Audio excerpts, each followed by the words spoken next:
Welcome back. This is Scotty Mac with another adventure. Today I want to take you on the south side of the Vermilion Cliffs to three locations in a beautiful and panoramic vista.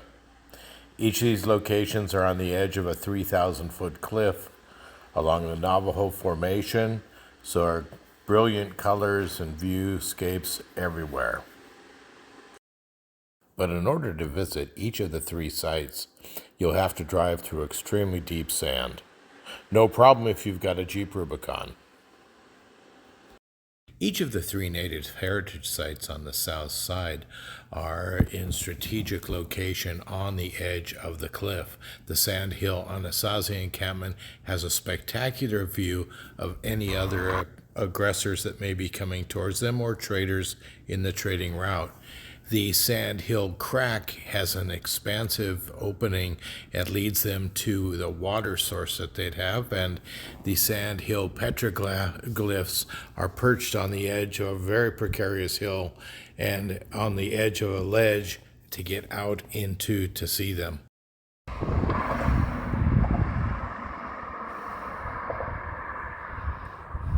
The Vermilion Cliffs. Top point, straight ahead at the top of the picture, is Powell's Monument. Halfway between the north rim of the Grand Canyon and the Vermilion Cliffs is a wonderful viewpoint that's worth it to pull off. You can see three of the five cliff systems of the Grand Escalante. The red cliffs in front of us are the Vermilion Cliffs. Directly behind them and higher in elevation are the white cliffs, and beyond them are the gray cliffs. And here's an excellent viewpoint of where we're headed today. The crack directly in the center of the screen, and then the Sand Hill Petroglyphs are the next one to the right, the notch.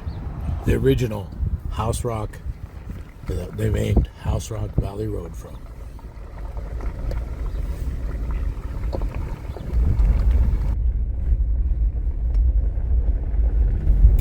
Turn off of House Rock Valley Road onto Pine Tree Road. Hey, somebody is parked at the corral there. 1017.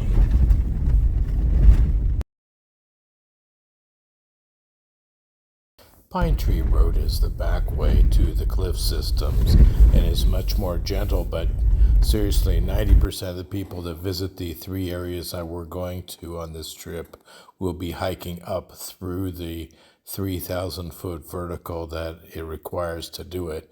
They're aggressive hikers, and it's a very, very rarely seen area.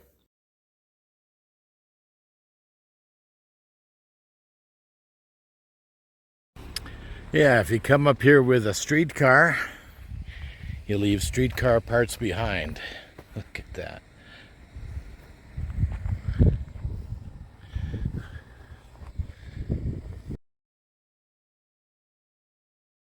After the second gate, we get into the deep sand on the top of the Paria Plateau of the Vermilion Cliffs. This is a wonderful place for beginners who've never done it before because the typical area has two high points that have hard rock surfaces and deep sand between them in a valley. If you keep your speed up in the valley, you'll make it to the hard rock spots. We're coming to the rancher's cabin. He's got his water tank there. Nice wooden shack over here.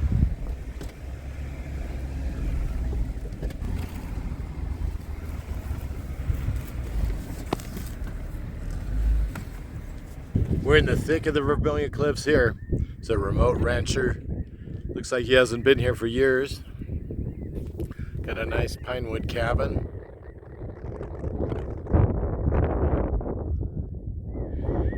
Gates and everything. A couple corrals for the cows. Just on the other side of the fence here, we have a nice cabin.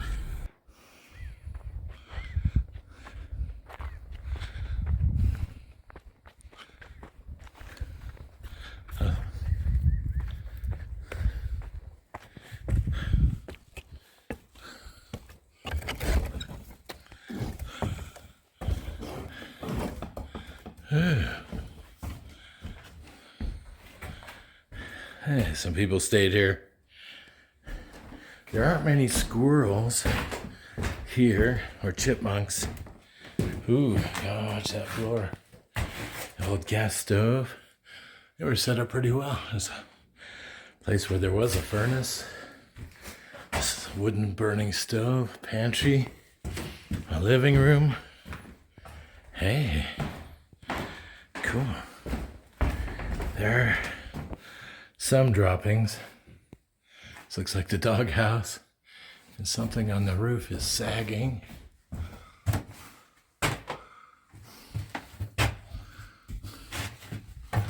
Oh yeah, there's a nest of some sort. Yeah, imagine if you stayed here, you would find a field mouse or two in the middle of the night. As we come into this area, we have another wood-burning stove, except it's complete here, fairly complete. And the scary bedroom again. So, it's warped out, but few droppings on the ground. If you stayed here, they do have the hantavirus, which is a scary thing. Apparently that's what killed Gene Hackman, his wife. So let's secure that and leave it for the next. The scary White House in the Vermilion Cliffs.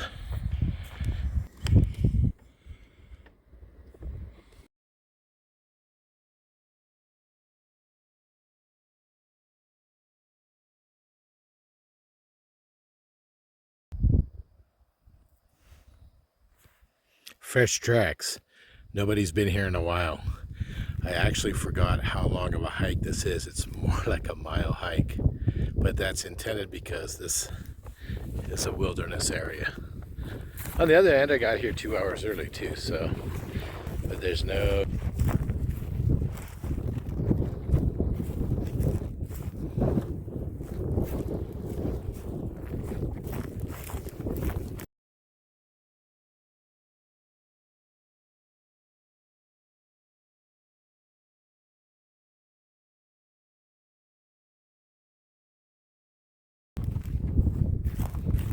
an old road.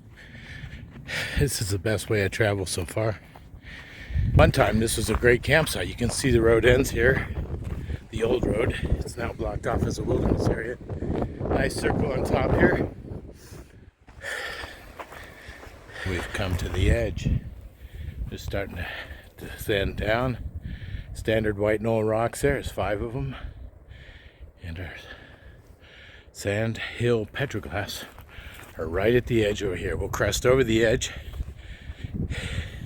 and there are paintings, excuse me, they're petroglyphs facing south.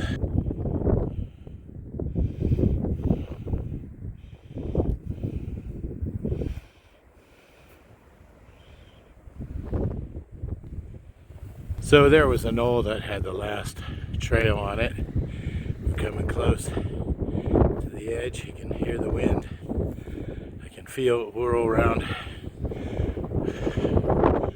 We're really getting close to the edge. The prickly pear with the long spines are right here. That's typical.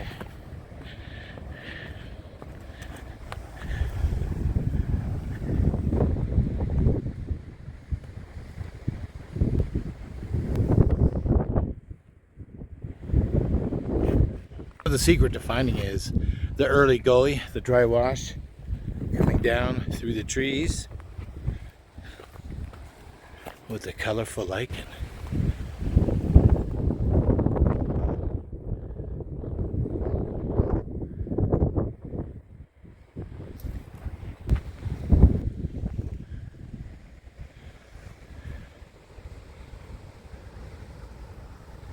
That's a cliff.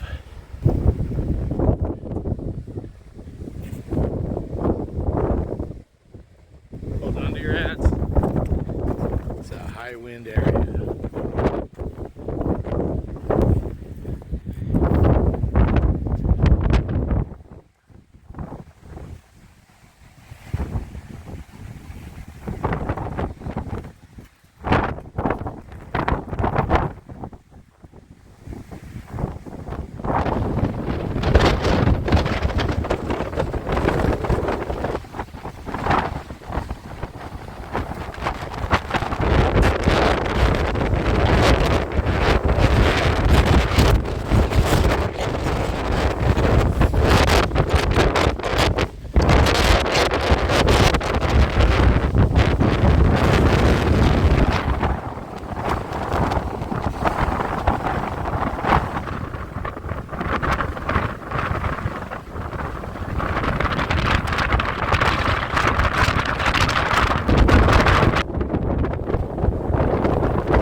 Sandhill Petroglyphs. There's the panel.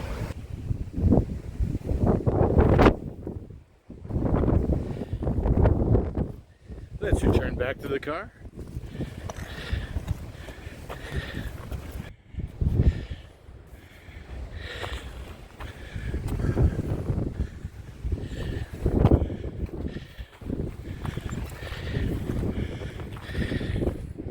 So we can see the bighorn sheep are in the area.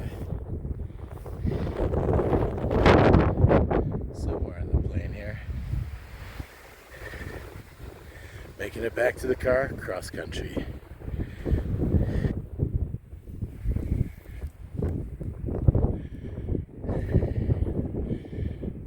So I came over the hill a different way than I went in, and there's the JK.